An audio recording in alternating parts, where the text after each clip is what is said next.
Sonic, the heart of your system.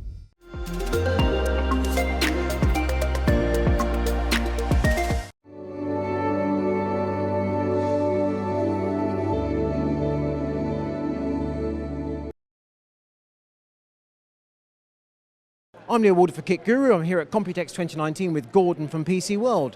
Gordon is going to tell us what he's looking forward to at Computex 2019, and literally he's had no preparation for this. I have not. I'm looking forward to seeing what we can get out of Ryzen.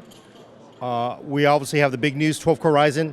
There have been some overclocking demos. I'm looking for get a little more hands-on stuff about what the CPU can really do outside of overclocking. You know, I think there's a lot of questions. How the PCIe 4 goes, what's going on with PCIe 4 SSDs. I'm looking forward to actually seeing one of those. Intel mobile stuff, of course, is happening today, and that's kind of interesting. 10th gen, finally, 10 nanometer parts. And for Nvidia, the creator stuff was cool, and I got to play Quake 2 ray tracing today, which is pretty cool. And for old timers, I got to run time demo. You see, I'm feeling jealous already. The Gen 4 stuff, yes, totally agree. We've seen synthetic benchmarks. Obviously, we actually need to use this to see if it makes a blind bit of difference in the real world, but potentially very interesting. A topic of conversation, however, is laptops for content creators. We're very used to seeing gaming benchmarks, but they're talking content creators. So, Gordon, go. I am surprised that everybody's doing content creation. It feels like Intel and Nvidia, who normally are not friends, are conspiring to both push content creation, and I've also noticed that, interestingly, I don't know if you would confirm this, but Nvidia is being really hard on Apple. Like, all the comparisons are actively showing PC laptops, Gigabyte, Asus, everybody stomping the crap out of MacBook Pros, right?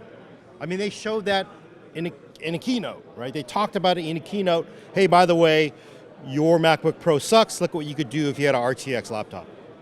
When you consider that a MacBook Pro thermally is a nightmare, the number of problems people have, when you consider the money Apple makes out of laptops, and the expression that comes to mind in my mind is taking a slice out of Apple, because a slice out of Apple is a lot of money. That's true. I mean, I bet the funny thing, I bet every single MacBook Pro is probably a Core i9, right? People pay for the highest end SKU, but I don't know what Apple's going to do, right? They have that new 8-core. I haven't seen any performance numbers, but you kind of wonder how you can really push 8-core in a 4-pound MacBook Pro that's that thin. Well, you get the thing with Mac, and obviously this is the least Mac place you're going to get. You get the thing going on where if you had the crossover from iOS to macOS, if you could basically make a real laptop out of an iPad Pro and you got a different animal. But as things stand, I can understand why Nvidia thinks Apple might be a target, but nonetheless, money and marketing. So, I mean, what do you think, Leo? Because you and I have been around this a long time. Is Apple really going to successfully push Mac users to iOS? Are we really going to cross that bridge one more time from Motorola to PowerPC to x86, get all of its users, pack up the wagons, and get on the wagon train and go to ARM? What's your read on that? Is that going to happen? And have the performance to satisfy professional users? That's a big question. The huge thing for me has always been software. If you can't run Final Cut or whatever it is on whichever platform you want to use, the reason you can't shift Mac users today over to a Gigabyte Aero Classic or some such is because you haven't got Final Cut on it. If you had, you'd have a bunch of people ready to go. But I think with the iOS thing, and this is not a conversation I expect to have with anybody here.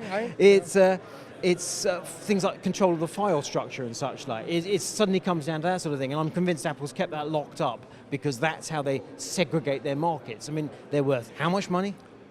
30 billion, I don't know. I think they have a giant safe there that they go money surfing. Like everybody, you get to do the money surf down the big pile of money. So 30, 40 billion dollars.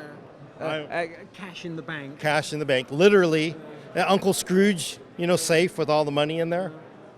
I have to say, Jensen Huang of Nvidia, he's not an idiot. This is for certain. If he's prepared to stand there and badmouth Apple, then you have to think there's something in it. And apart from anything else, by God, was it some theatre. So if nothing else, I'm going to wrap up. I'm going to say thank you very much. Thank you very much. Cool to see you.